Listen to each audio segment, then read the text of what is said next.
Hello, everybody. Hi there. Welcome to another episode of Talking Upstream. We are some Nobodies. My name is Zach, and this is Dylan over here. He is the lucky one that gets to sit down because I have ADD and I have to keep moving around, but whatever.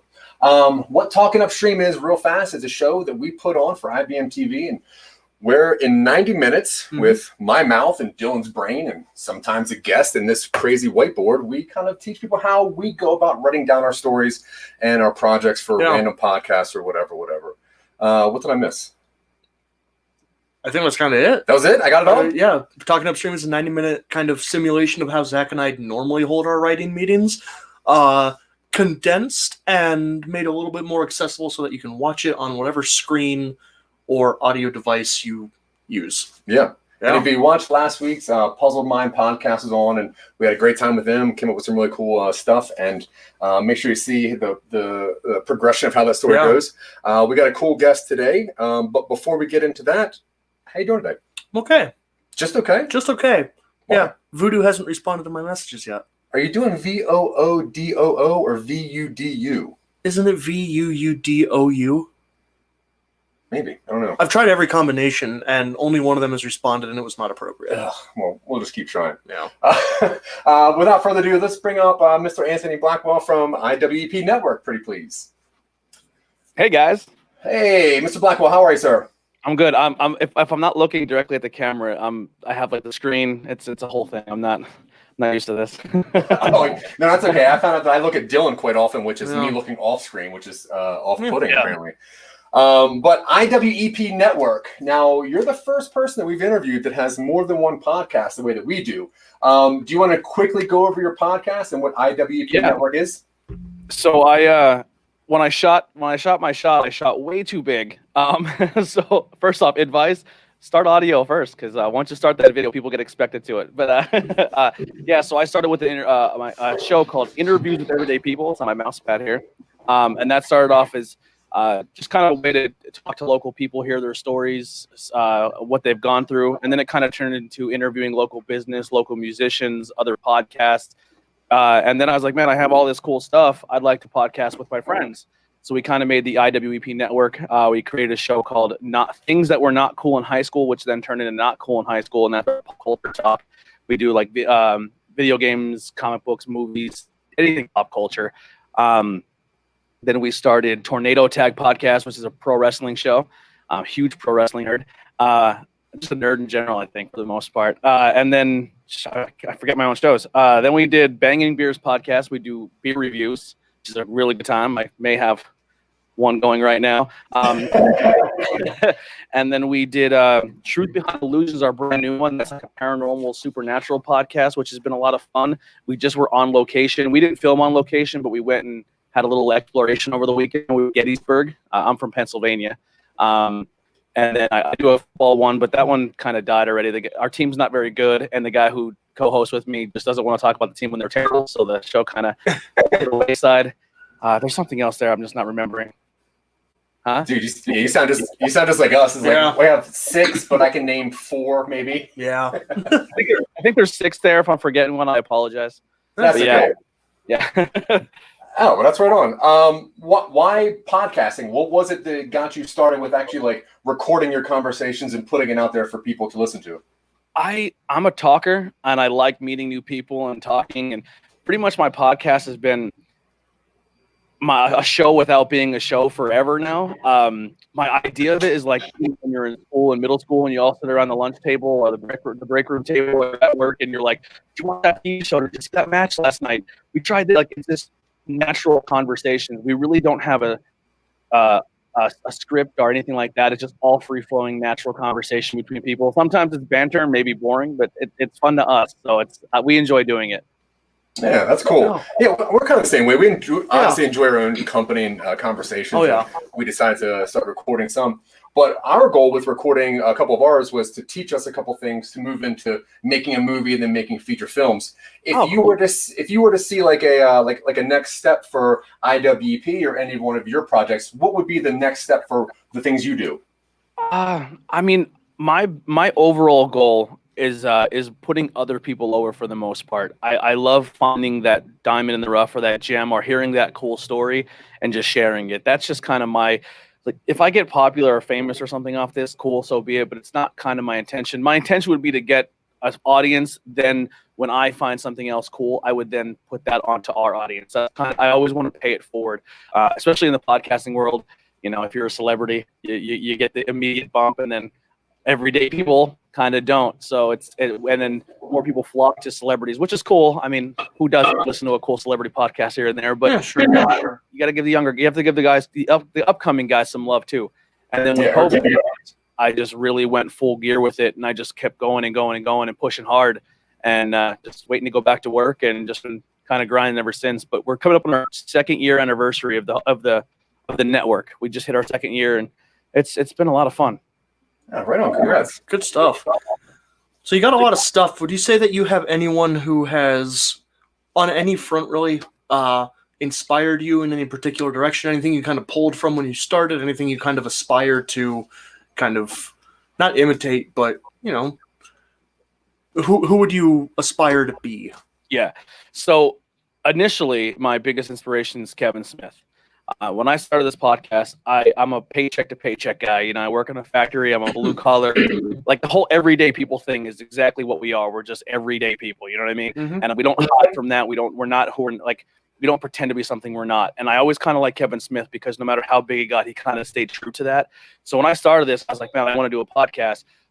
I didn't want to be a podcast of just someone who just live streams or does it from their phone. And then, like, you know what I mean? I wanted to come in with some gain, because I feel if you put money into something, you're going to work harder to keep it up. So I have a huge Pop Funko collect. I had a huge Pop Funko collection, comic books, all these nerdy collectible stuff, and I sold all of them, and I made a couple bucks off it, and that's where I started my podcast. So Kevin Smith selling all his comic books to then make Clerks, and then that kind of paid off for him, is a huge inspiration to me. I've always been a Howard Stern fan because of his natural conversations and just kind of just having fun, and then Joe Rogan. I was a big Joe Rogan fan, but I purposely stopped listening to him because I get compared to him too much, and I don't want to rewatch things I hear, so I try to stay away from it. So it's something like I'm not rewatching stuff. So it stinks because I like listening to him, but I kind of force myself to not as much, because I'll wait till an episode's 6 months old and then I listen to it, so I'm not rewatching anything. Oh yeah, we have kind of the same problem where we're trying to create media constantly, and it's hard when you're trying to create media to watch media, because it's like, is this a good idea, or did I just watch this at 3 o'clock in the morning one day? I want to do that. Yeah. That's cool. So since you have so many podcasts, would you say that anyone? Okay, I'm going to rephrase that. If one of your podcasts could fight any other podcast out there, which podcast would you choose of yours versus what other podcast to fight? Wait, we fight amongst ourselves or other shows? I think show to show fights, but I think other shows. Yeah. I was just because 2 of my shows are the same cast of just different topics. So that'd be cool if we cloned ourselves and fought each other. I'm gonna go with my beer podcast, because beer muscles always help. So I don't know, because we got some tough girls in our other shows. It'd be tough, but I mean, we'll take on all challengers. We're ready to go. We're a pro wrestling podcast. We'll do pretty well. I have a guy on the show who's an actual pro wrestler, so we'll do all right. All right. Fair. So you fight anybody, yeah. It doesn't matter. We're cool. We don't back down from a challenge. Nice. Straight up East Coast mentality. I love it. Obviously, not obviously, but I used to be a stand-up comedian in Philadelphia for a little bit. I tried to do a couple of ventures, which failed miserably, which is why I started doing podcasting, to teach myself some more stuff. What would you say is something that became one of your biggest failures, or just a failure that you had that kind of taught you some stuff? when I first started, I went out once again very low on money, and I went and bought a lot of money on microphones that were not the right microphones. So if I'm gonna tell anyone off the bat, if you're gonna start a podcast, research your equipment, because I probably dropped $2,000 in equipment that I don't even use anymore. Yeah, Dude, that sounds exactly like us. We're finally getting it.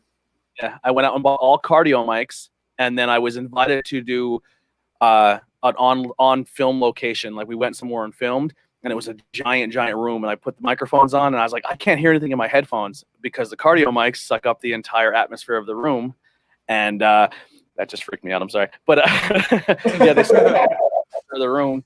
And you go dynamic. Dynamic's where you want to go because you don't have to noise-proof your room, and you can take a microphone anywhere you go. We've done a lot of on-site location podcasts, which have been really fun too. So I would recommend buying a board or a piece of equipment that you can take with you as well.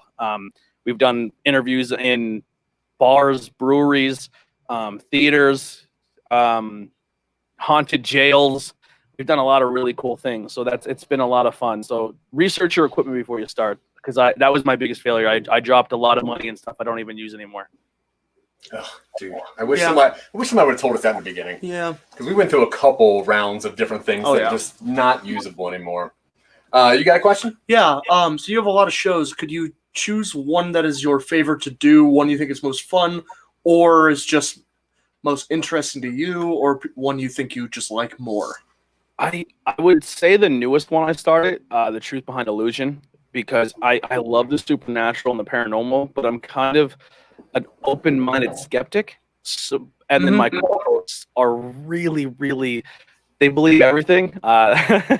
So it's really fun sitting, like, that's one of the only shows too where we do a lot of research on. So we go and try to do research and then convey that, but we don't want to recite everything either because I don't know, it's tough. But it's really fun to hear the story, but then also try to attack it with logic too. So that newer one has been a really fun experience for me. The wrestling one I watch it anyway, so it's just rehashing what I've seen. But we even kind of flipped that idea up a lot too. Just recently we just kind of reformatted our whole shows, and at first we were doing like weekly wrestling reviews and stuff like that, or weekly news topics, and we kind of got away from that, and we just kind of find an old story or old cool thing that happened in wrestling or an older event, and then we rewatch and talk about that because we want to stand out, and we feel like there's so many weekly wrestling topics, stuff like that. So just always trying to evolve and figure things out. But I would say that the supernatural one's a lot of fun, and the beer one, because it's always fun to drink beers with your friends and hope you don't say anything bad. Yeah, there's that. Yeah, a lot of our shows revolve around us kind of like creating stories because of weird conversations that we have.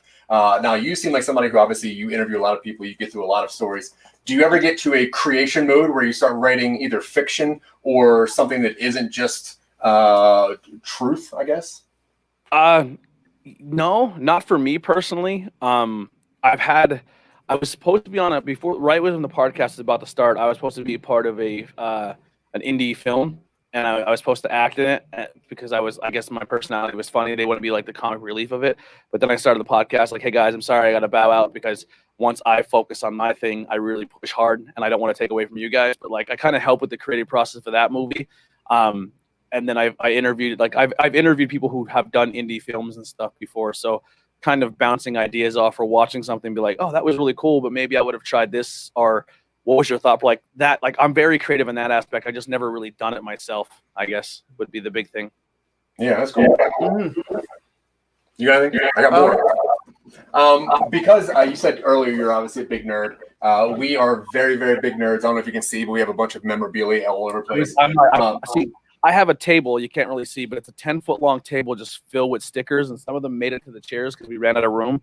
But I'm the same way. Like there's all comic book and stuff related. So like in the background, I'm very visual too. So like I like to look at things in the background of the shot. So I see like the Spider-Man and all that stuff. Oh yeah. I was definitely and in your intro video, I was watching all your roles of you. Huntress Thompson was my favorite though, I will say. Yeah, that was a weird one we made.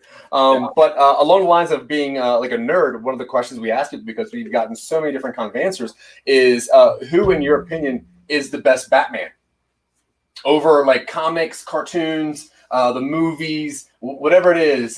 Who, in your opinion, like a is whole range, not just film adaptation? Yeah, just the best Batman iteration of in your Batman. point of view. All right, so artist-wise, Jim Lee. I'll go Jim Lee. Voice acting, I mean, Kevin. You can't go wrong with Kevin. And then on film, maybe controversial. I like Ben Affleck the best. Dude, that's several in a row. When I look at Batman, I shouldn't look at a guy and be like, I can beat him up. And I'll fight Christian Bale right now. I'll fight Michael Keaton. I'll fight Val Kilmer. I'll fight all of Ben Affleck looked imposing. He looked like you would not want to fight him, and his fight scenes were cool. Robert Pattinson looked cool in the fight scenes, so I'll give him the pass for now. I am looking forward to him as the new Batman or a version of the Batman. But yeah, I'd fight him too. Dude, I 100% agree. Ben Affleck is such a cool. He looks like the kind of guy that would walk out of a CrossFit gym and then flick an e-cigarette at you. Do you got any more questions, or are we going to get on with our show? I think we should get on with that. I don't Yeah, know that I okay. have anything else. So, Mr. Blackwell, the part of the show we do over here is we pitch two ideas, and because Dylan and I argue way too much, we don't want to figure out which one we should go over. So you get the distinct and very honorable privilege of choosing one. Yeah. The one that did not win last week that Dylan pitched was, what is the story look like if one day you happen to witness your boss murdering somebody? And yeah, we didn't really think anything more past that, but just one day you come across your boss murdering somebody. And I think that's pretty cool. I think specifically if you are a retail worker, not like business boss, not like that sort of thing. Like you're like working for a wage and Small you see business. your manager. So like if the full like employee staff is like 10 to 15 people. Yeah. Okay, so like a boss of, oh, cool. All right, that's even better. The idea that I came up with this week is I was walking around and I happened to step on like this clump of grass, and there was a noise that came at the same time that was completely, separate from the grass. But I thought, like, man, it's crazy if like grass could make noise. So the idea that I want to pitch that I want to maybe explore is the idea of somebody creating a tech that could let them listen to plants. And most likely the plants are very, very upset. But yeah, it's tech that could make you hear what plants are saying. Okay.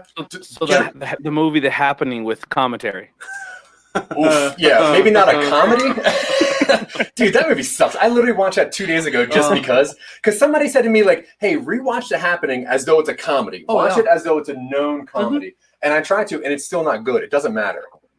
And because it's one thing Mark Wahlberg says. He goes, you got to stay in front of the wind. And that made me so angry. But yeah, what if in that universe they could listen to the trees instead of assuming that it was too many humans? So yeah, tree talk, tree tech, and plant tech, something like that. Yeah. So if trees could talk. Tree Talk Radio. If trees could talk. Tree Talk Radio.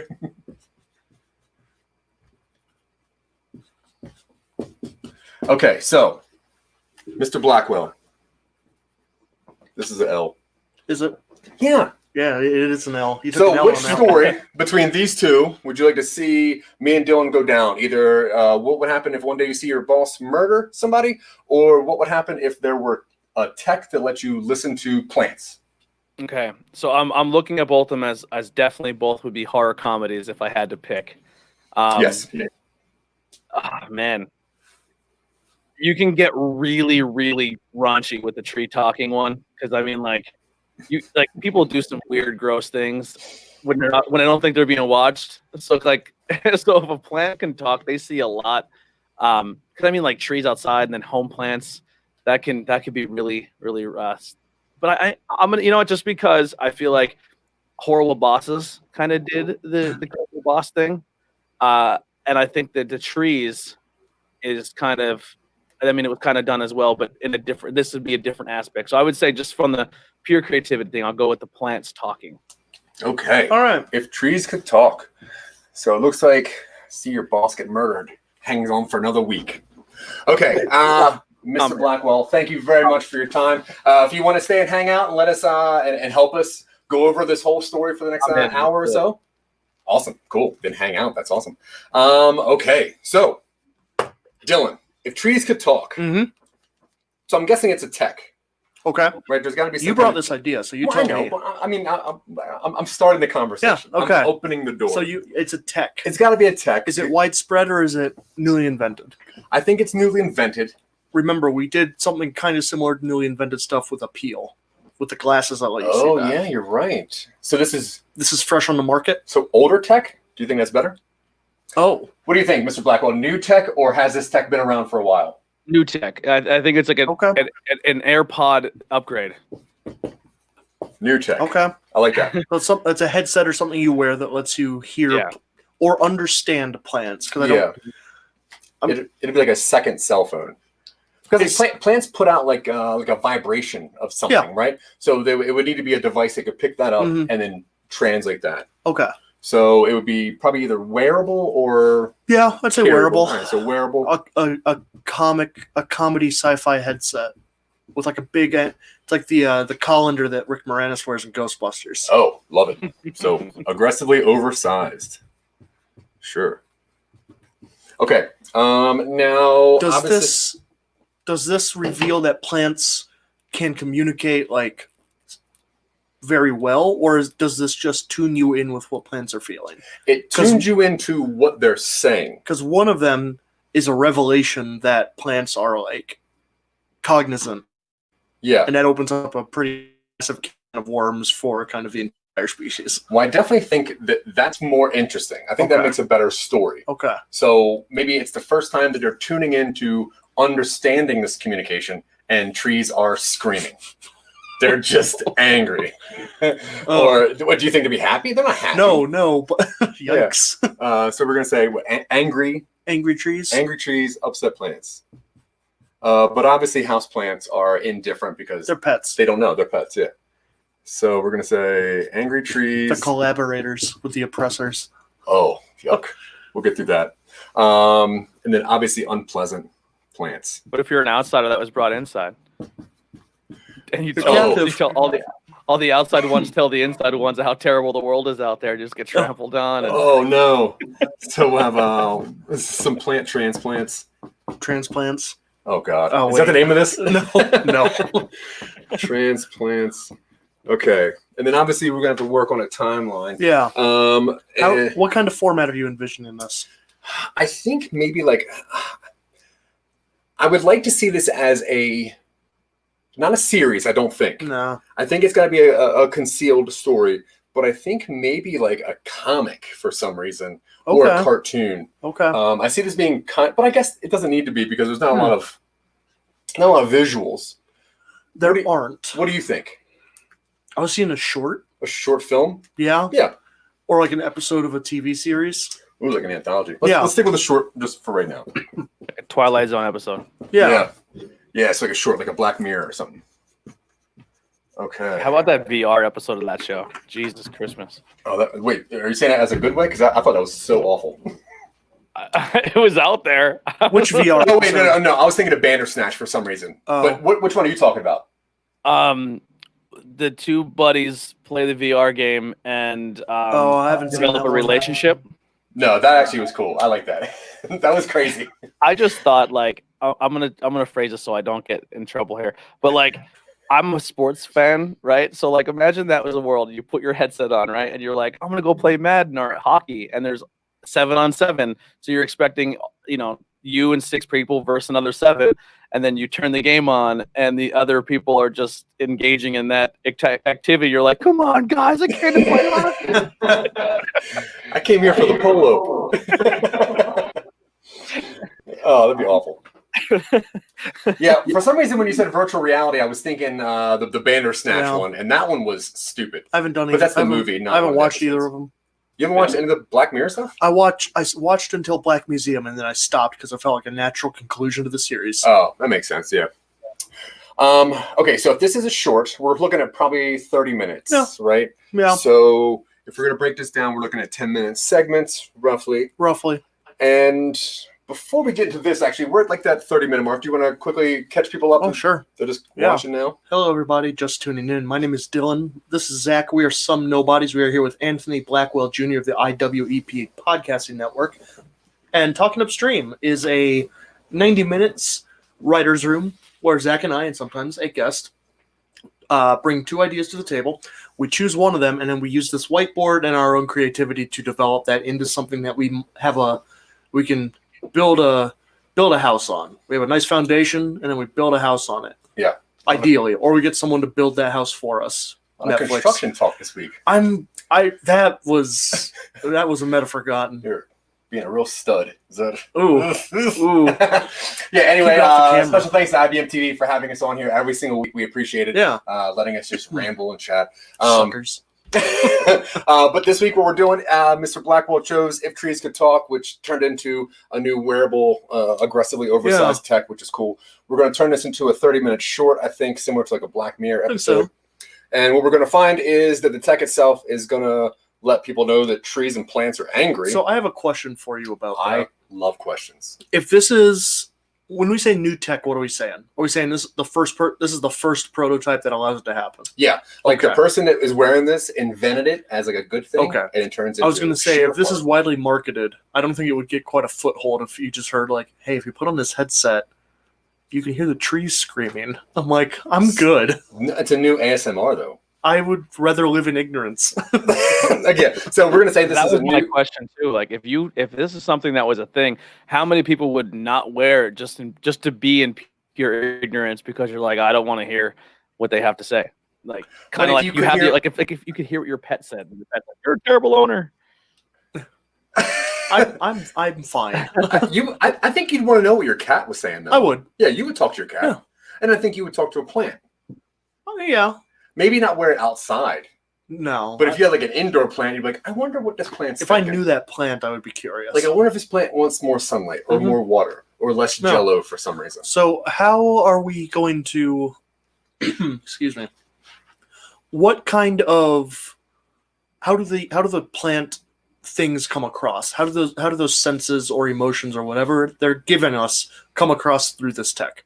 Do we get a vague sense of like I need all sun? sound like Gilbert Godfrey. Ooh. Someone's got to code that though. It's like 4-year-old Geico commercials. Like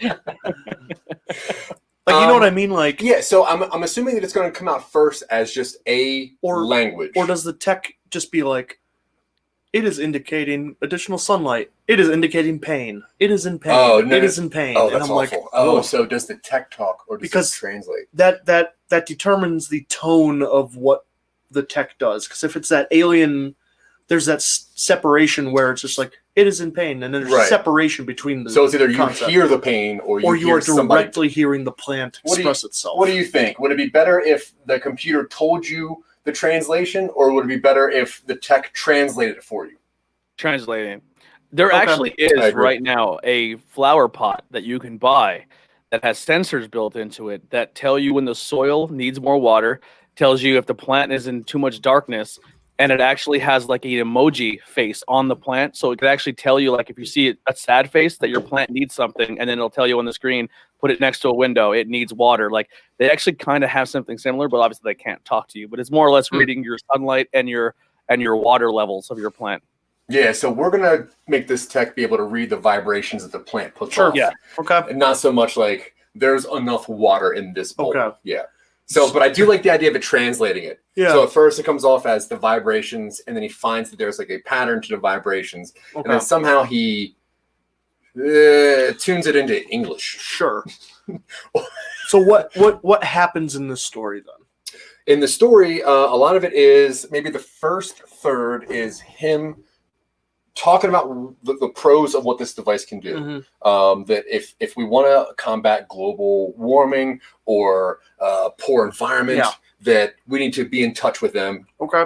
And we can't just do one-way communication like we do with dolphins and other things in the world. Maybe there's some sort of unidentified like die-off of a specific sort of plant. So it's like originally intended as a way to understand what they need more. Okay. So like one species of plant dies off. Potential, or is like in danger of. Okay. Yeah.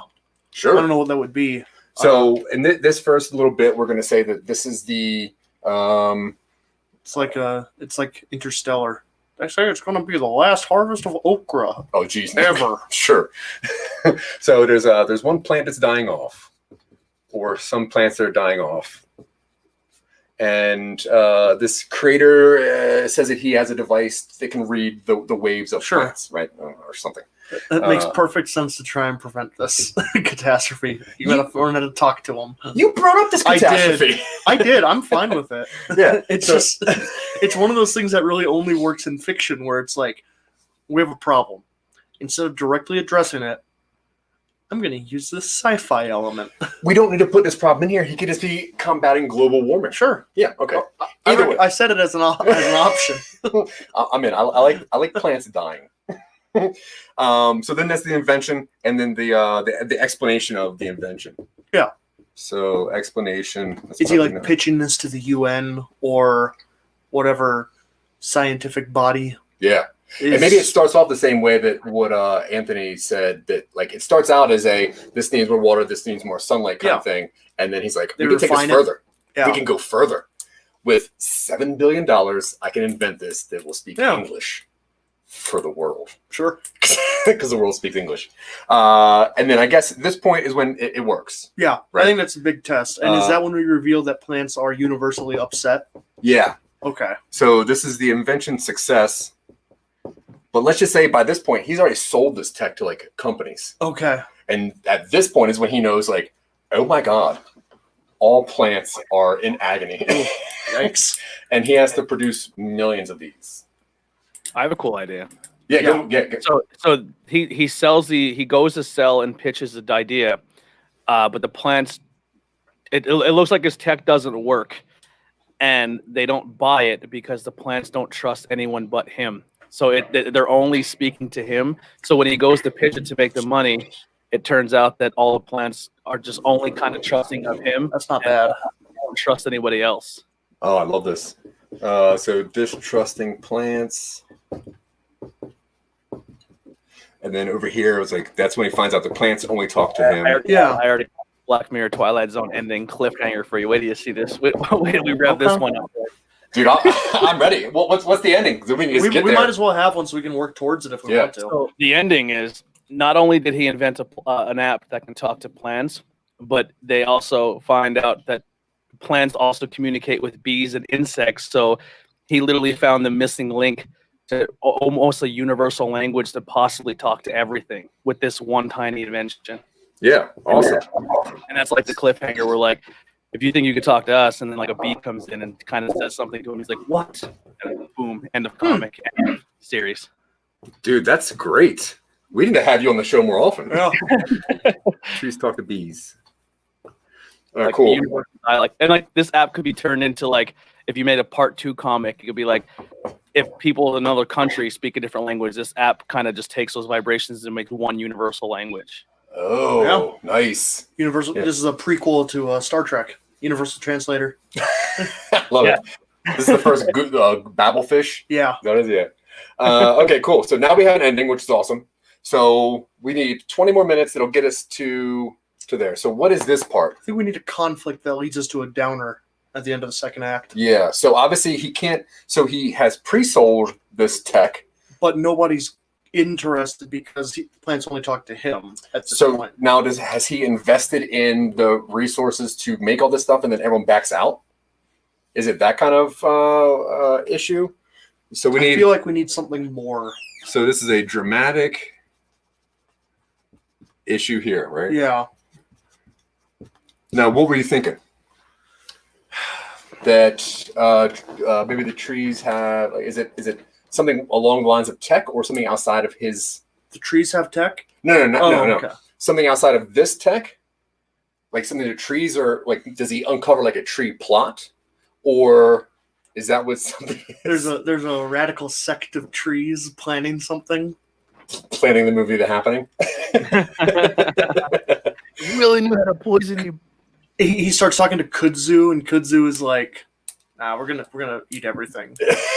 All right, so the dramatic issue is okay. Let's see here. Well, okay, let's work on our characters. Yeah. So obviously we have our first guy who's the inventor, right? Yeah. And then we have the people that he sells to. So we have some buyers. Yeah. Do we have like somebody else that we gotta have a hippie tree hugger. A tree hugger? I think so. So there's a love interest that works for one of the companies, and in the whole part where he's having a hard time selling it to them, she like becomes close to him, and there's a little love thing going on, and then somehow the plants start trusting her, and then there's one other witness to this possible. Okay. So That's how the net widens a little bit. yeah, so trees trust somebody else. And that should be right around here. If you need more space, in the beginning when he's inventing it, you could do like an 80s montage of him just working with screwdrivers and stuff. Kill Dude. 10. Montage. We're such fans of montage. It's an effective tool. So we're going to say that the plants are going to start dying, and then there's a montage of him trying to solve the problem. Push it to the limit playing. Oh my god! Always. Obviously. Push. I guess I got to write the whole thing out because you can't just say push it, right? Because that's a way different song. I'm cool with that one too. I like salt and pepper. Yeah. No one does a salt and pepper montage. We could. Deadpool. Be the first. Oh, Deadpool did do it. Oh. Yep, you're right. I wasn't really a Yeah. montage. He was just listening to it. Yeah, but still. Okay, so now we know that the trees are going to trust someone else. The dramatic issue is what? That somebody steals the tech? That somebody is... what do you got? How wacky do we want to go with this? Well, it depends. Like, is there like an attack of some sort? A tree attack? I don't know. I'm just thinking. Like, because until now, what if this, like, not woke up the plants, but somehow, like, you know, they know that we can talk now, so we don't bother hiding anymore. So is it something that he finds out that if you electrify one, it'll talk? The Tree King has decided will no longer live in the shadows. The Tree King? And then Oh, it's one of these stories. I don't know. I was thinking more Black Mirror-y, Okay. like tech versus horror. If you want to dip into fantasy, we probably could. I mean, not the Tree King, but like the King of Trees. Okay. Yeah. And they have an ulterior motive? Whatever government system plants operate under. Mushrooms. It's a what? Well, I mean, if there's something that they're going to operate under, It's an autonomous collective. Yeah, mushrooms. It's the internet of the plant world. Yeah, that's how it all comes Yeah. together. He ate some mushrooms. Yeah. And that. This guy, yeah. Oh. Oh, jeez. That's what I thought you were yeah, talking Wait, about. I can hear it now. No. Yeah, we have to microdose on them for them to work. This app to work. What if plants are microdosing on humans to do stuff? That'd be weird. That's not bad. Is that what he finds out? That plants are actually just Plants are farming humans. plants are killing humans because humans are drugs to plants. What do you think? Why do you think we bury them in the ground? Because they put that idea in our head. Oh, it's all sacrificial. We got to figure out where the story's going. We really do. Or how that new tech is coming out, where people are, instead of being buried in graves, are being put in pods and putting into trees. Oh, cool. All right. That's the thing, though. That's Yeah. the thing. They'll put you in a decomposable like bio coffin that has plant seeds in it. So as you like kind of go back to the earth, the plants sprout and grow. Oh. So is he making this tech to talk to one of those trees, thinking he could talk to like his dead wife? Yes, that's That's awesome. not bad. Sure. I like that.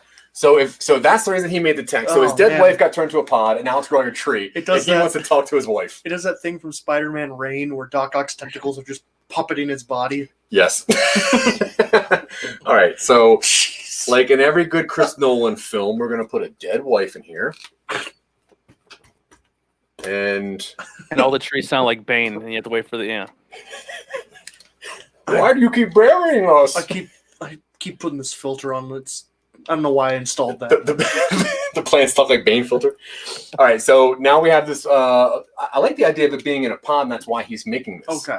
Because I think that eliminates like this beginning part of like, So there's this worldwide catastrophe. So he thinks that so his wife was buried with like tree seeds on top of her, a tree pod, yeah. and he thinks that by inventing a way to talk to that tree, he's going to be able to talk to his dead wife. You know, when you say it like that, it sounds a little too good to be true. I'm just nailing this down. Yes. Okay, I'm cool with this. He also believes in reincarnation. Sure. Tree incarnation. Tree incarnation. I love it. Wait, is that Is that the name of this? Jealous of the hippie girl. yeah. Tree incarnate. Yeah, tree incarnate. All right, so tree incarnation. All right, that's crazy. I kind of like the idea What? of it being a way to talk to this specific tree, and then the tree gets jealous of him with the hippie chick. Dude, I'm cool. I don't with that. know. Like I know we kind of started off. You know, I've pitched tree jealousy to you many times before. I just see this now going to Jumanji and Evil Dead, where she starts talking to the rest of the plants and starts taking over his house and locking him inside of the house. It's Evil Dead meets Where do you think you're going? Yeah. It's like, what's that tree doing over there? Who does she think she's talking to? Just because she's flesh and blood. Her name's Alicia, not Tree. He's like, Atricia. Grass. How is it 7 feet tall again? Alicia Trees. Oh, he cuts the grass and turns the tech on. All you can hear is screaming. It's like, what's happening? It's like, all right, one at a time. Just her. Okay, so we're gonna do the pod thing. I like that. I like the idea that this is not almost world changing. This is just one dude's attempt to talk to his wife after she died. Yeah. And it just becomes this like kind of weird romantic drama. Yeah, and it keeps it very insulated too. The original idea for this was a kind of a comedy horror Black Mirror, but you couldn't do relationship stuff in a Black Mirror tone. No, I definitely like this being more like I said, her, but scarier. Yeah. Do people catch him? Cell phone. Do people catch him doing things to the tree because his wife asked him to? He probably has to explain like taking the tree on a date. Oh yeah, absolutely. Yeah, tree dates. He's like sitting outside. He's like, "Do you have any outdoor seating?" Kissing the tree and hugging it. I need a table for two outside, and then like a tree branch comes in and like just like perches across the table. Oh god, from him. I was thinking more like he goes to a carnival and it's like he goes like the Ferris wheel is like, 2 tickets. And he's like, so you're by yourself. He's like, and he looks at his tree. Is it my baby group here? Yeah. Is it a shrub in a pot? And he's but a very ornate pot. Okay. Yeah, not some terracotta crap, like something you find at like Pier 1. Is that a real store? I've never been. Well, why would you go there? I don't know. You don't have trees. No. Okay, so he's gonna do this to talk to his wife. Okay. And she has a tree hugging. So he has a tree hugging girlfriend too, because if the tree is grown to some, that means that there's time spent. What if it starts off with him inventing this successfully, and we learn that it is to talk to the tree that has the brain of his dead wife in it, and he does that. I don't know why you're laughing about that. That's pretty serious. Yes, you're right. I'm laughing at it because I'm a sociopath. Okay, that's true. And then I have a possible idea. Yeah, hit me with it. So his wife chooses to be buried in that pod. Time goes by. The tree has now grown. He finds a new girlfriend. This app is now invented where he can hear the tree, or he knows he could talk to trees. Then he purchases the app or the new technology, and then it causes a divide between him and his new girlfriend because now he can communicate with his wife in the backyard. Oh, so he doesn't invent it. He just gets it. Yeah. Because it is available. I was thinking, I like that. I was also thinking he has a breakthrough where he knows that his wife's in the tree. So he goes to start buying gardening supplies to like nourish it. And he starts falling for the girl at the gardening supply store. Oh, cute. All right. So yeah, the hippie tree hugger girl works at a supply store. And they happen to have while doing this Venus flytrap that grows meat on it. For sure. We're establishing our universe. Our universe. Nobody's universe. So, all right. So he's no longer inventing this. Right? I suppose not. That's okay. Yeah, this is how it goes. That's okay. This is how the creative process So goes. there's no more inventing, right? Let's get this out of here. We still have distrusting plants. There's no more invention cells. Let's get that out of here. So now it is the tech. The tech is already invented, and his wife wanted to be in the burial pod, and he is going to the supply store to make that tree grow faster and to grow better and to be more nice. So this is supply store is the beginning, and maybe he's buying the stuff, and it opens with a scene of him in a supply store, and he's like, "Hey, what's the best dirt to get, like the best kind of stuff?" And maybe the girl is like, "Oh well," and she's like trying to upsell him, and she's like, "Well, if you really want to be nice to your plants, there's this app that came out where you can actually listen to plants." And he's like, fine, whatever, right? Is that what you're thinking? And then he gets home. At the beginning of the movie, him being obsessed taking care of the plant. Then your beginning to your middle is where he meets this girl. And not that he stops caring for his plant or his tree anymore, but now his grieving process is kind of turning into a new romance. And then this app is invented, which kind of re-sparks his need to talk to the other side or maybe reconnect with his wife. And then the conflict to the peak point of the movie is now, does he go back to his moment of grieving and try to go back to his wife, or does he move on with this new relationship and just throw his wife out? So is he gonna break up the new girlfriend, or does he take a chainsaw to that tree? That's it. Or does he just? Oh my god! What if he just plants it outside? And he's like, here. What if He shuts the blinds every time the new girlfriend comes over. What if he buys the tech for whatever reason, and then the reason the tree is relatively still young, and so her voice is really weak. So he goes to buy supplies to make her to help the tree grow, so the voice gets stronger. Meets hippie girl. Yeah. So we have a plant carrying. So the beginning part, Mm-hmm. it's plant carrying montage. Mm-hmm. Then we're going to go into him going to the supply store, Yeah. meeting the person, getting the app while he's working on new romance, and then right around here is when he realizes that his wife is embodied in the plant. Yeah. Right. And now he has to decide if he's going to continue a new relationship or engage in a relationship with a tree. Yeah. Tree girlfriend. Tree girlfriend. All right. So then I guess He goes out to the tree with one of those like hole makers. yeah. It's like, hey Dave, why'd you get some post hole diggers? No reason. It's for the woodpeckers. Hey Dave, who's the new gal? It's a Christmas tree. Stop being so jealous. Yeah. I say we have bits of ex-wife via the tree being jealous. Yeah. So we need to. And it's like that Black Mirror episode where they trap the girl's memory inside the teddy bear. Yeah. Yeah. That's cool. That one, you see the one with the app where it could be like a chat room and she's talking to her dead boyfriend or husband through the chat, and then it turns from a chat to like a voice, like a phone call, and then it goes from a phone call to like they buy a legit robot of them. That was Oh creepy. yeah, yeah. Cool that was a good one. Dominic Gleeson. Yeah, the Weasley boy. Domhnall. That's it. Not Dominic. And then you're stuck in that grieving or moving on with your life phase, which is which is kind of like the same thing as that AI movie. Right, where she's like the grieving mom, but also Haley Joel Osment's the kid. Oh yeah, and she buys like the baby. Yeah, whatever. I don't know. That was a weird one. Was that Spielberg? Yeah, yeah. That movie feels like literally 2 hours too long. Yeah, it was the longest stupid movie. Okay, so in here we have so where do we start plugging some of this stuff in? Because we obviously have our decision making right around here, which is is this tree or new girl? Yeah, this is a weird story. Yeah. Tree or new relationship decision. Okay, and then so the new romance is here. So it's a new romance blossoming also while working on this app, right? While that app is he making the app? He's not making the app, but like Yeah. if he's feeding the tree and it's like getting stronger, then it's like the app thing is doing its business. Okay. While he's also the relationships. I think we have background events about like unrest being caused by people realizing what plants go through. So people keep talking to him about like, hey, don't listen to these plants too much. Maybe something like that. Sure. So some background unrest. Or like people are starting to realize like, mowing your lawn is now inhumane. Oh, cool. We shouldn't even be having lawns. We shouldn't be having lawns, but that's beyond this show. I hate cutting grass. Dude, I hate cutting grass. Also, I hate the idea of grass.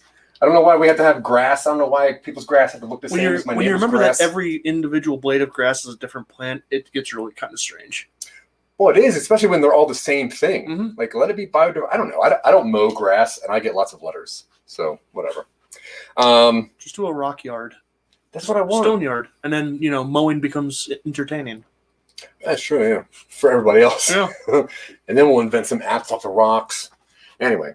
Do we want to go? No. The last shot is new app promises ability to talk to stones. Yeah. Tired of grass yelling at you. Yeah. Listen to stones. They talk less. Ugh. All right. So we have this background app issue, which I think is cool that plants aren't liking this thing or whatever.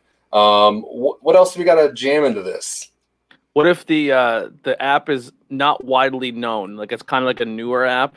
Because there's thousands and millions of apps out there, and maybe people thought it wasn't like a true app. And then this girlfriend is like, man, like why does he seem like he's so complex now that he's not giving all of his attention to me? He's always out in the yard. He's always doing this. And then she kind of then realizes like maybe like every now and then like a tree branch falls on her car every time that she's there. Yeah. I was trying to think of how to indicate the tree's jealousy. What? Of the new girl. You thought of one? No, I was trying to think. Oh. of like, a tree branch falling on her car. She gets hit by a branch or something. It's like, oh, it's really, oh wow, must have been the wind. And it's not windy. The wind's blowing in the other direction. So we have a little tree jealousy part. Yeah. But she has no idea that he's still talking to his dead wife. Oh, that can be the reveal at the end of the second act. Oh yeah. So we have a reveal that our main character talks to plants. He's talking to his dead wife. A little bit of the Giving Tree in this. The Giving Tree? Is that what it's called? I don't think so. You mean the Shel Silverstein book? Yeah. Oh, then yes. Yeah. Wait, what made you think of that? Because it's a tree that talks. I don't know. Doesn't take much. Okay. A lot of talking trees out there, though. Yeah. Tree beard. Giving Tree. The Whomping Willow doesn't talk, but I bet it could. It's got an attitude, at least. Um. Well, you had that Treegasm episode Oz. of Wizard of Oz. whatever. Also, the talking trees in Oz, yeah. I don't know what you're talking about. Yeah, Tree beard. Treebeard, yeah. All right, what are we doing here? That's a good question, man. I This know. is weird. This is very, This very is one of the weird. weirdest ones we've ever had. It's weird because it's swerved halfway through. Do we So swerve back to like real, like dire serious at the end? He gets to the point, the conflict where the reveal happens, and he has to choose between the girlfriend of the tree, the girlfriend or his dead wife tree. He chooses the tree. Tree gets struck by lightning. Now he's alone again. Then he goes out to the tree, cuts out a baseball bat. Right? Is that what happens with like lightning bolt trees? Oh, I don't know. Yeah, if a lightning ever hits a tree anywhere around you, you got to turn it into a bat. That's the truth. Okay. I think. I've seen it in like 3 movies. I don't know that would Definitely do one anything. movie. Baseball bat that possesses him, and he goes and kills the girlfriend with the baseball bat. He This just is for my ex-wife. breaks her headlights in. That's funny. Okay, so we're gonna put some real world stuff back into this. Is that I what you're think saying? so. I think at some point he should sit down. There's like a news story about like the trees are on strike and they're not making oxygen anymore. Oh my goodness, that's real world stuff. What do you mean? Oh, what do I you mean mean real world? I mean in the context of this, I think in real world is in the stuff taking place in their world. Okay. Yeah. What do you mean? Yeah, no, I know. I'm okay with that. I thought you meant like real issues that people are having. But I understand what you're saying. So in your world, you think that the trees would stop producing oxygen? Do they stop consuming? They probably still take in carbon dioxide. They probably just are like, we're gonna withhold oxygen. We're gonna withhold oxygen. They're just holding all the farts. Yeah. What if this app was designed to like help us create a better ecosystem, but then this guy ends up finding out that this app lets him talk to his wife, and that wasn't what the intention at all of the app. And then people who have done this tree pod now all start buying the apps and to talk to their dead whatever. No, I do like that idea. He's the first one to use it for this application. Yeah, for this. Yeah, I like that. So, okay, let's recap now. All right, let's recap. So we have this guy, and he's... Here's what I have written down. A guy has a dead wife who was buried under a tree. He wants to talk to his dead wife because he misses her. He buys the tech or the app, which lets him talk to plants, and via that, speak to his dead wife's spirit or the imprint of her. His wife's voice is weak, so he has to buy more supplies to help the tree grow. Mm-hmm. He goes to the plant store and he meets the tree hugger girl, and they start to bond. Mm-hmm. The tree gets jealous, and then the guy reveals the tree containing his dead wife's spirit to the tree hugger girl. That's what I had so far. Yeah.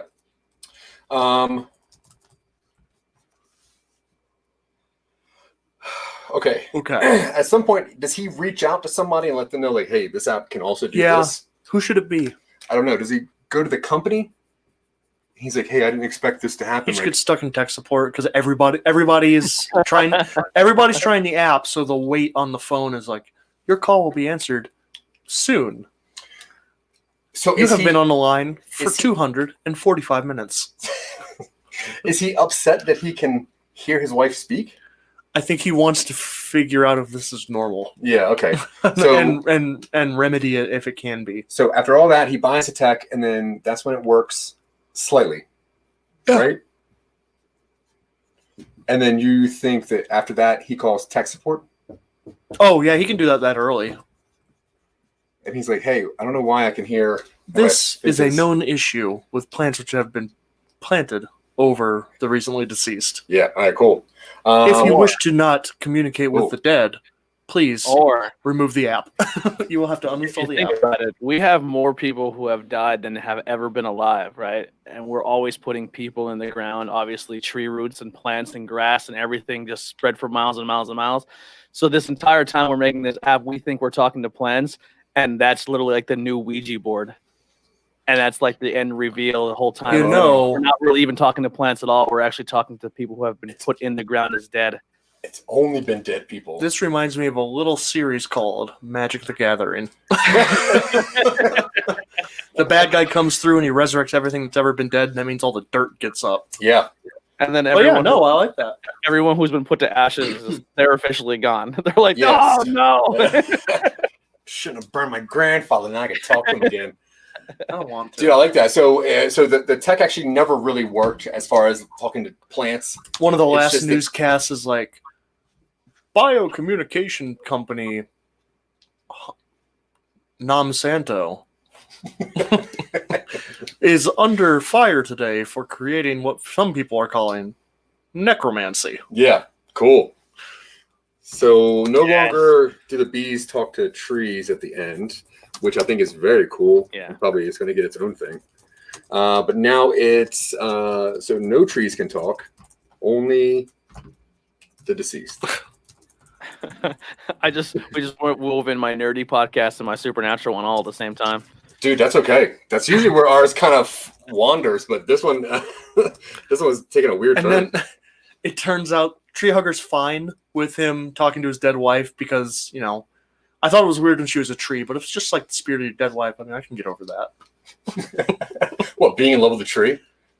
I can get over being. Oh no, she leaves him because like I can excuse being in love with a tree, but being in love with the spirit of your dead wife, that's just too far. It's too much for me.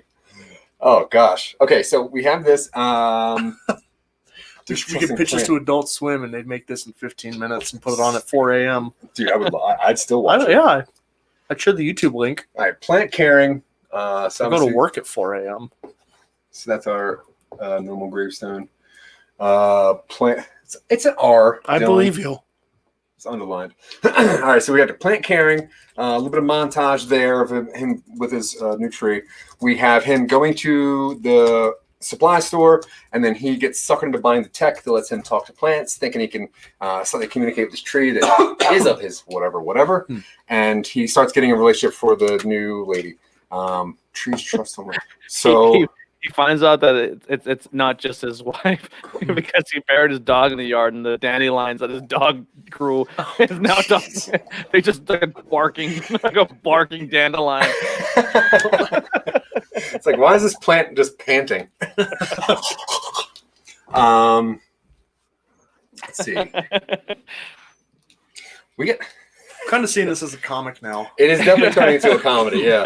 We don't have to add the dog thing. I was just being funny. Well, no, I mean, I think all of it actually works better as a comedy and not so much. Yeah.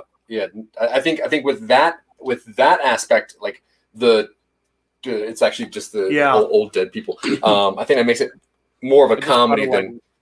I just thought we were just at Gettysburg, and just imagine like all the people who died in those fields in those battles. That would be the loudest place on earth. Oh my god. God. It's where they're buried, so it would be Arlington. Yeah. Oh, Arlington. Ugh, that'd be awful too. Just a bunch of bros yelling at you. Back in my day. Back in my day. Okay. What are we doing here? Where are we at? That's a good question. I got Do you want to tell the audience what we're doing here? Okay, let's just recap real fast. All right, this is the hour in mark. Thank you guys very much for hanging out so long. This has been Talking Upstream. It still is Talking Upstream. We're not over yet. We are some nobodies, as the very top of my board says. Over there is Dylan. My name is Zach. And what we do each week is we try to talk our way up to a streaming service. i.e. the name Talking Upstream. Today, this story is turning out into a weird one. Off the rails. Off the rails. In a way that I don't think we've gone yet. We have never been this off the rails before, I don't think, so this is a good one. But thank you to Anthony Blackwell Jr. and IwEP Podcasting Network for helping us get stuck in this jam. But let's untwine all these things. Okay, so we do have a guy, and this guy has a plant that he loves, and he's taking care of his plants. Because of that, he's going to a supply store. The girl at the supply store is helping him out, blah, blah. He starts having romantic feelings for her. She talks him into buying this new tech/app that can have him communicate better with plants. He finds out... What? No, keep going. Keep going. What he finds out is that he can somehow communicate with his ex-wife that was buried under a tree. And because it is weak, he keeps going back to give it better and better products and whatever to strengthen this for some reason. And then at some point... You gotta make it grow better. True. At some point, he gets into, I guess, a love triangle between himself, a tree, and the person who works at a supply shop. And that's where we're going to get down to the decision. And then ultimately, it's going to turn out that no trees ever have been able to talk, but it's always been the deceased. So, what if he doesn't think it's his wife's spirit in the tree? He thinks it's that tree in the backyard she always loved, and he's been neglecting it since she died. And then the tree starts talking to him, and he's like, "This is my wife telling me," and like stuff like that. Okay. And then it turns out it's just someone who was buried in their backyard who was lonely. So it's never been his wife? So at some point, there's a reveal where it's like, wait a minute. Edith hated clams. The tree's asking for clams? I don't know. It was literally the first thing that came to mind. Why is clams the first? I don't know, man. The plants use the app to fake us that we are talking to our loved ones, but it's just the plants getting back at us for treating them like garbage this whole time. Oh, it's a plant prank. We don't have to use that idea. I just thought that might have been a funny comedy reveal. Listen, you give me an inch, I'll take a mile out of anything. No, I'm okay with that. It's like, why is this foam out of wood? Don't worry about this new tech. I almost like that idea. That turns it into a wild comedy instead of... It does. I'm imagining in that moment where he's like, and like has a tree, and then the tree has like a slip up or something where it's like, yeah, I always liked, and make a reference to something that the tree couldn't possibly know about. He goes, wait a minute, what? The car she drove, because the tree never seen the driveway. Oh, it's in the backyard. So he thinks he's talking to his wife the whole time. It turns out he's just talking to a tree? No, the opposite. Yeah. Oh, so he thinks he's talking to the tree his wife was of. Oh. It's like, yeah, that lilac tree. My wife always loved that lilac tree. And then the lilac tree starts talking to him, and he's like, oh, I can kind of reconnect with my wife via proxy by talking to this tree. Okay. And then the tree makes a reference to like, yeah, I was always a big fan of that Volvo or whatever. It's like, how do you know what that is? What do you mean? You hated Volvos. You said it's a stupid name. I never... Did I? I don't remember. I've been dead for so long. It's been 2 years. Listen, I'm sorry. You've been dead? What are you talking about? I like all this, and for some reason the tree knows one car company. It's like, all I know is Volvo. I'm hoping that's right. I do. Okay, so I like the idea that it is not his wife, but he thinks that it is, because that's... It's just some random... Yeah, I'm okay with that, because that makes him stupid. Right? Yeah. And he's like... It makes him a fool. He's like, I can talk to my dead wife. I mean, to be fair, I mean, psychics and mediums mess with people's grief process all the time, so it's... Oh, so this is how they make their money. This is a psychic/medium product? Like they're selling this to talk to your dead... If you get around It's it's wildly popular because it's actually successful. Yeah. Like, you could talk to your grandfather. Your great-great-great-grandfather. Ew, I don't like that. No, I'm not a huge fan of that. But but that is interesting. But I like it better that I think I like it better that it's his wife. Yeah. Okay. For some reason, it seems creepier and gross. Okay.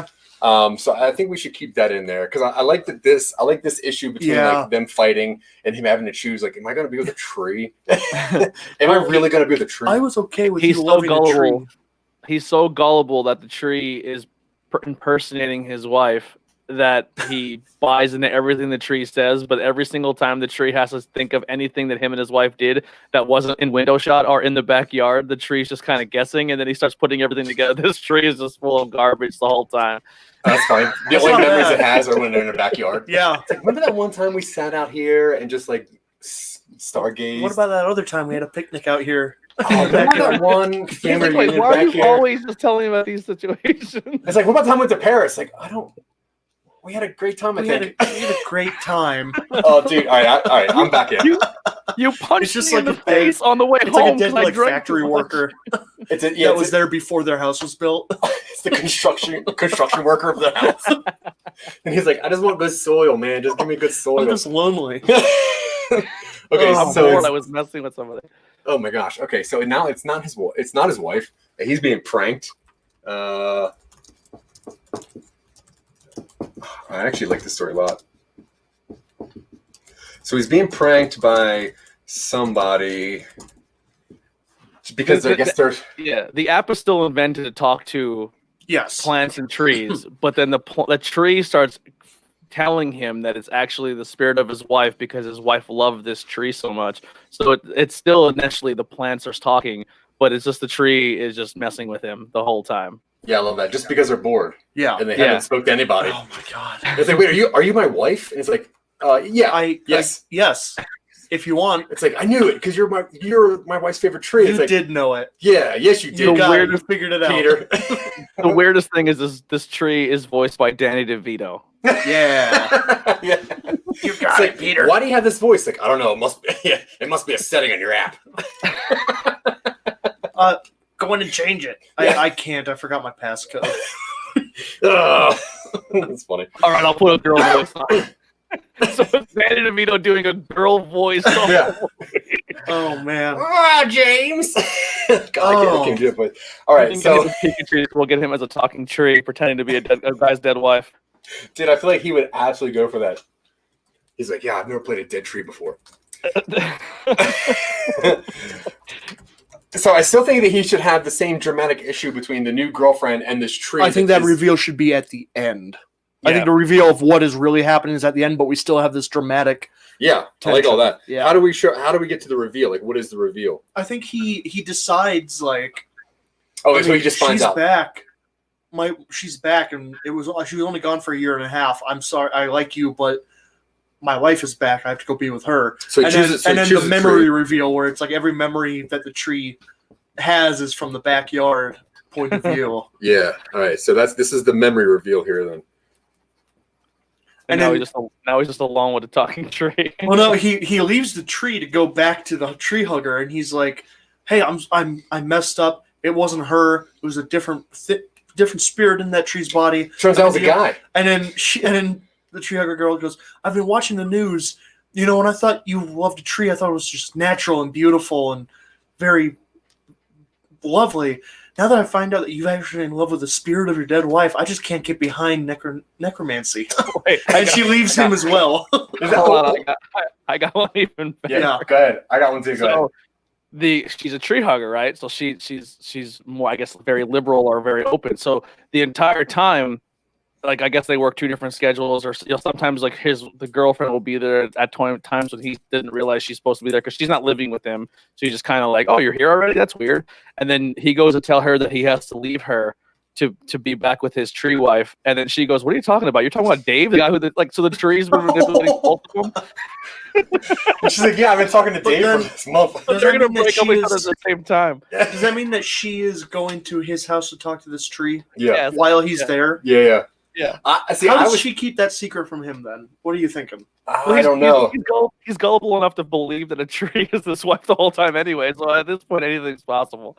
I was thinking that like he goes back to her after finding out that it's like a guy tree, not his wife, or whatever. Mhm. He goes back to the tree hugger and she goes, "You just kept talking about how you're in love with this tree, so I ended up buying the app and I found my blah blah blah from a long time ago, and she now is in love with the tree." That's why I thought you were going to go with that, which is, dude, I'm loving this Danny DeVito tree though. This is so weird. This is actually This is one of the weirdest ones we've done. this is the weirdest story I think we've made so far. Okay, so I still like there being the thing like, "Hey, look, I'm sorry, I can't be with you. Yeah. I'm with this tree. Yeah. It's my wife. She's been gone for a year and a half. Yeah. And then I still have feelings. Tree hugger leaves. Yeah. He sits down with the tree to like enjoy a moment. Mhm. And we get the reveal that the tree only remembers things that are visible from the backyard. And it's like, yeah, and then it turns out it's like a Fight Club reveal where it just hits them all at once. Yeah, he has all the flashbacks to all the memories, and it's only been the backyard. It's like Dave from DNA landscaping. So I guess at some point up here, like there has to be the scene where like he says like, "Hey, prove that you're my wife." Like, yeah, and she goes, "We had our 10th wedding reception back here." Yeah, in the backyard. He goes, fine, right? And that lets him know. You scattered my ashes or buried my ashes next to this tree. That's why I know this. I love that. Yeah. So there's got to be the questioning, which I think is cool.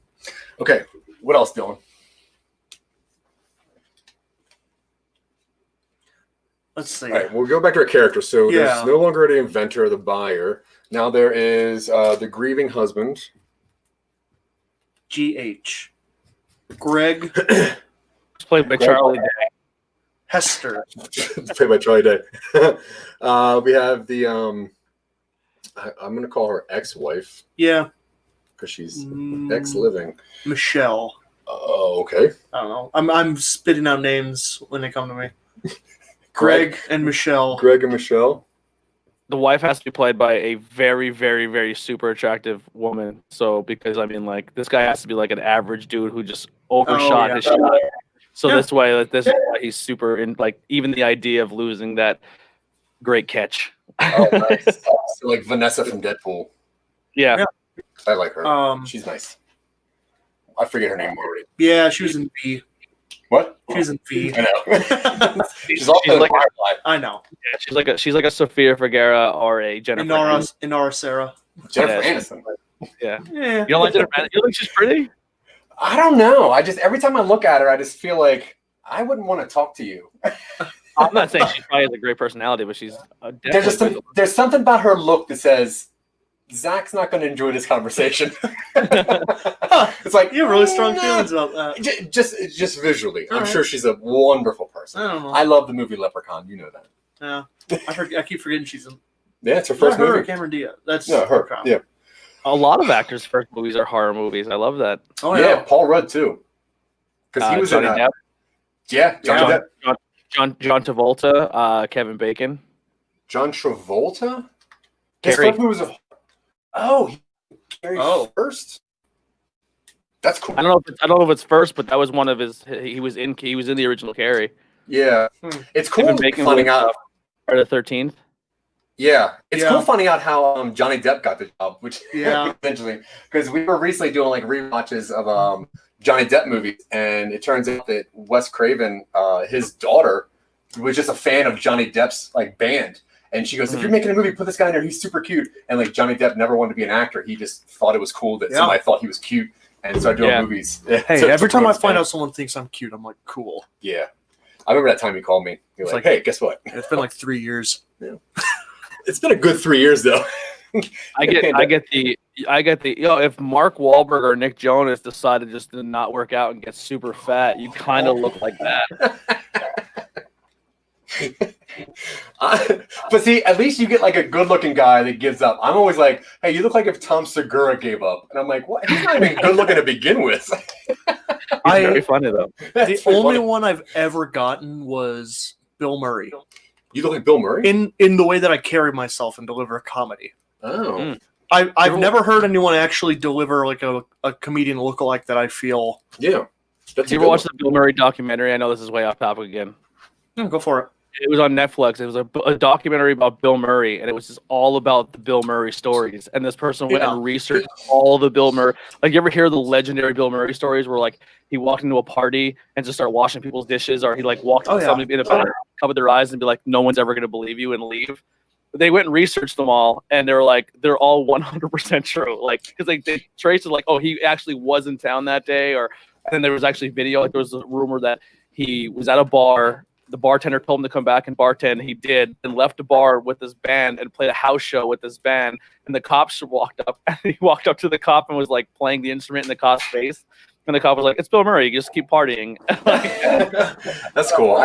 I heard that one rumor that he would go to, like, if he was at like a state or a city he's never been to, he would go to a Wendy's and then just go through and just start stealing people's fries. Because if anybody said like, "Hey, Bill Murray stole my fries," he just does stuff that like nobody will ever believe. I would do that, man. If I was like ridiculously, could you imagine if you found out that like Bill Murray, for instance, because we're using him, was going to go like just bartend at a local place? That place would be swamped. It's like, hey, Bill Murray is going to go wait tables at Olive Garden for a night. You're like, oh my god. All right, I guess I'll go to. I guess I'm going to Olive Garden. He went up to a minor league baseball game and just grabbed some old lady who was trying to scalp tickets outside, and he goes, "Do you want to come sit with me?" And just brought this lady in, brought her to the VIP box, and they sat and watched baseball all day. And he's like, "Have a good day," and then what about his life? Yeah. If we were making big, we got to do that. Yeah, that's the stuff I would do. Yeah, I would definitely do that. I think that's a cool thing to do because everyone wants that celebrity story. Hey, do you have like a? I found this out the other day that everyone has a celebrity story of one time they either met or was very close to a celebrity. What's your celebrity story? I've never really. I mean, mine have like wrestler. I met wrestlers when I was a kid, so I have two wrestlers that I met. But like, I've never really been into like you're famous. I have to like go and like autographs don't do anything for me. Like cons, like everyone wants to go to cons. I'm like, I would never set in line for over an hour to get someone's autograph. Like it's just not my thing. But when I was a kid, I met King Kong Bundy, and I wrestled him. Like as like playing around, like King Kong he babysat me for 5 minutes while my dad went up and got the rest of my cousins at a firehouse because my dad's a firefighter, so he knew the firehouse the wrestlers were going to after, and he's like, here's King Kong Bundy, and I was like hanging out with him, and then I'm like, my cousins would love this. And he goes, "Where are your cousins?" I'm like, "Oh, we're at their house," and he's like, and he told my dad, go get the kids and bring them down, and we all met King Kong Bundy, and then I met Jimmy Snuka when I was a kid. Yeah. Oh, that's cool. You're an East Coast guy, right? Yeah. So you said you're from Philly. I'm from the School County area, so like Pottsville, Pennsylvania, like where Yingling beer is made. Yeah. Do you know like ECW at all because of the connection to Jersey? Yeah. I mean, I like ECW, but yeah, 100%. Well, ECW started in Philly. Yeah. Oh, really? It was Philly, Jersey. It was that whole area, but they had a lot of shows in Philly. Yeah, so here's my weird wrestling story. In Wilmington, Delaware, I did comedy in Philadelphia, but I lived in Delaware. In Wilmington, Delaware, there's a bar there that's it was called Hacks, and it was a gentleman's club. But the wrestler Hack was in the WWF under his name was Hack there, but under ECW his name was the Sandman, and he owned that bar there, and he would have wrestling classes in the back room of this place. But you had to go there Tuesdays. And Tuesdays was also the same night they would do spaghetti wrestling up front with the women. So we would go there, like me and my buddy Jason, who were like super big wrestling fans at the time. And we're wearing like khaki shorts and like a t-shirt with like Kevin Smith stuff on it, because we're close to Jersey. And we go in there and it's like a bar that dudes like us don't hang out at because they're looking at women in wrestling spaghetti. And like it's pretty much the record scratches and like people look at us and we're like, oh no, what do we do? And we weren't like big avid drinkers there, so we're like, let's just be really stupid with this. So let's just get Smirnoff Ices and just wait for the show. And so we ordered Smirnoff Ices, and they're like, we don't have that here. They're like, what are you guys doing here? Like, are you? And they asked us, like, are you guys cops? And we're like, no, we're actually here for the wrestling classes. And so they're like, hang on a second, and they bring Sandman up front, and they go, hey, these two guys over here are doing the wrestling classes. And he stands there and he sees us drinking like the Smirnoff Ices, wearing like khaki shorts and flip flops. And he's like, you guys are here for wrestling? And I was like, yeah, we're just kind of curious what it's like. He's like, fine, then get in with these ladies right here. And we're like, oh my God. So I like try to convince my friend Jason to get in and wrestle these ladies with the spaghetti stuff. And he's like, if you can't wrestle ladies in spaghetti, you can't wrestle men. And I'm like, that's a very good point. I'm going to get out of here though. Fun fact, Sandman wasn't a very great wrestler either. But he was. Yeah, I actually just got this. I do unboxing. So I got my pro wrestling loot in, and it's funny you said ECW because I was looking through it before we started recording, and the autograph in it is Sabu. Oh, dude, yeah. So we would go to Jersey all the time and sit in these like crazy these like auditoriums where this nasty wrestling would go on, and just try to meet these guys, try to get blood on us. And ECW is one of the coolest ones. I'm wearing a Brainbuster shirt right now. Oh, dude, and New Jack, and like that guy actually killed people, but he didn't. He tried to. He stabbed people. Right. Well, he was like a cop or something to have like a justifiable homicide, and that was like his big thing in the wrestling. He's like, this guy's actually murdered someone. Yeah, But we should probably. they did a Dark Side of the Ring of him. You should definitely check out. Oh, I have to. I'm a big On- ECW fan. On Vice. Vice has this show called Dark Side of the Ring where it's all like really good wrestling stories, and they're like they did one Owen Hart, they did a Chris Benoit one. Like they're unbelievable. You should definitely check them out. Dude, Owen Hart. I was watching that episode the night that he fell, and like I was watching it live. It was one of the weirdest things because you're like, well, I know this is scripted, but like, is this scripted too? And I felt like a fool because I'm like, am I being tricked by wrestling again? I'm too old for this. At what point do you be like, they messed up? It was when they went back to the next interview, and like, do you remember that episode for any reason? Yeah, Jim Ross came up. Well, you'd actually never seen him fall because while he was falling, they were doing a promo, and he was hanging out. He was supposed to hang out and then lower down on cue, but it's like they were doing the promo, and he stepped out, and the latch broke, and he fell and hit the thing. So they came back from the promo, and instead of cutting to the ring, they cut to Jim Ross. And by that time, Jerry the King Lawler got up from his table, ran over to check on Owen, and comes back, and JR's like, we have an injury in the ring. We don't know what's going on. And then like maybe 2 or 3 matches later, they're like, yeah, Owen Hart's dead. And like they never stopped the show. Like his best friend Jeff Jarrett had to come out and wrestle the match and stand in the corner as a tag match, like right where like he broke the ring when he fell, and he had to stand in pretty much his blood and where he broke the ring where his best friend it was crazy. They should have stopped the show. It was really bad. Yeah. Yeah, I remember watching that, and like it was that thing, and then they cut away from whatever was supposed to. You knew it was weird, and then they went to an interview at some point with like China and Six Pack, and I remember like China was like crying while trying to do the promo, and I'm like, this just seems really odd. But that was a weird one. Anyway, let's finish up the story because we have a couple minutes left in this. Where do you think we're at? I think we've got a pretty good base here. We're just trying to figure out the ending. Yeah, I think that the ending now is once we get the memory revealed. I think he's a fool who's just left alone. Yeah, I think he just winds up alone. He's just alone. Yeah. So is he the got tricked ending? by I think there should be a part in the new romance section where he and hippie girl. What's the tree hugger's name? You're the one giving names today. Holly. Holly sounds like a good tree hugger. Polly or Flower, because like she doesn't go by her actual name. She goes by like her hippie name. Oh, like yeah, flower. Yeah, but she spells it like the powder, not like an actual flower. Yeah, so, she's not very smart either. I think we should see them in the middle, get close, and actually like see that this is actually a thing. Yeah. So they get close in this middle romance part, and that's when like tech's starting to work more. They go to a park and they're like talking to random plants together and they're laughing. Oh, and the plants are like, you guys are cute together. Yeah. or what if we do the thing I was saying before, where they both get tricked by the same tree, then figure out they both got tricked, then move out of the house to start their lives together, and then the next couple moves in, and then the tree starts talking to the next couple, and that's how it's I like that. That's cool. So they leave. And then the tree talks to the next. It's like to the people moving in now have the app. Yeah. And they go, wow, that's a beautiful tree in the back. And it's like, hey, I'm the dead wife of this guy who's lived here.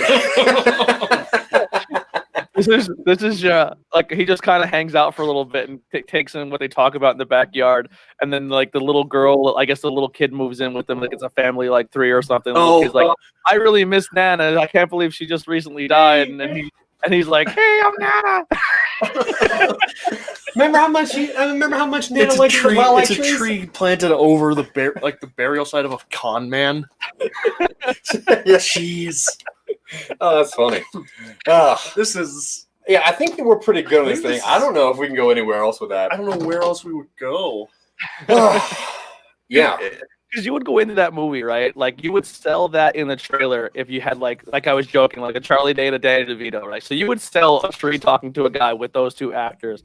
And then at the very end, when you see, like, he's playing the trick now on a new little girl being the dead grandmother, you'd be like, I need Talking Tree Part 2. All right, man. Well, we're going to take our time and try to write this down and turn this into something. But to finish up, can we please one more time? You want to let people know where to find your stuff and who you are and everything? all social media, Facebook, Instagram, YouTube, the whole nine, IwEP Network. We are live as of now every Thursday and Friday, but starting in December, we're going to be live every Friday and Sunday with one of the 4 shows on Friday, and then Sunday's always going to be our Banging Beers. So just follow us on Instagram, Facebook, YouTube, IwEP Network, and continue to support these guys. They're a lot of fun, and if you guys ever want me back, I'll come make another movie with you. This is a great time. Right on. Vice versa.